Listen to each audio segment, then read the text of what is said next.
Praise the lord. ఈ దిన దేవుని వాగ్దానము. దేవుని కృప మహదైశ్వర్యమును బట్టి ఆ ప్రియుని యందు ఆయన రక్తము వలన మనకు విమోచనము, అనగా మన అపరాధములకు క్షమాపణ మనకు కలిగి ఉన్నది. ఎఫెసీయులకు రాసిన పత్రిక 1వ అధ్యాయము 7వ వచనము. నీవు దేవుని ప్రేమించినెడల ఆయన నీ కొరకు ఆశ్చర్యకరమైనవి చేస్తాడు. మన రక్షణ ఆనందాన్ని కోల్పోయేటంతగా మనము క్రైస్తత్వాన్ని క్లిష్టతరం చేస్తాము.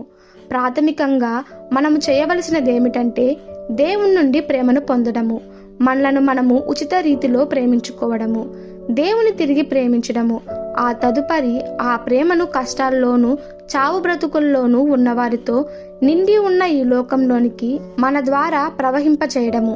మనమేమై ఉన్నామో అది దేవుని కృపయే.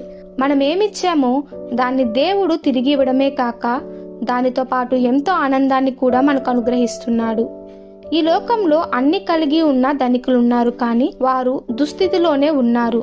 ఐహిక సంబంధాలు కలిగి ఉండటం మంచిదే, కానీ సంపాదనతో పాటుగా వాక్యరీత్యా దీవింపబడము, సంతోషంగా ఉండటం ఇంకా మంచిది. ఈనాటి మన సమాజము ఎంతో అరాచకాలలో ఉంది, కానీ ప్రజలు వారికి దేవుడు అవసరమని గ్రహించటం లేదు.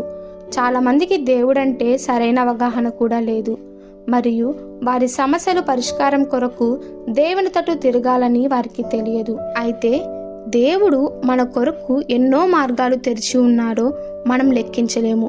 అవి ఎందరో గ్రహించలేక ఉన్నారు.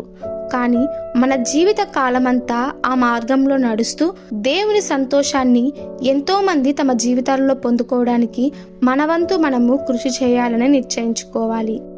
ఈ దిన దేవుని వాగ్దానము మనందరి జీవితంలో నెరవేరులాగున ప్రభు కృప మనకి తోడై ఉండును గాక. ఆమెన్. God bless you.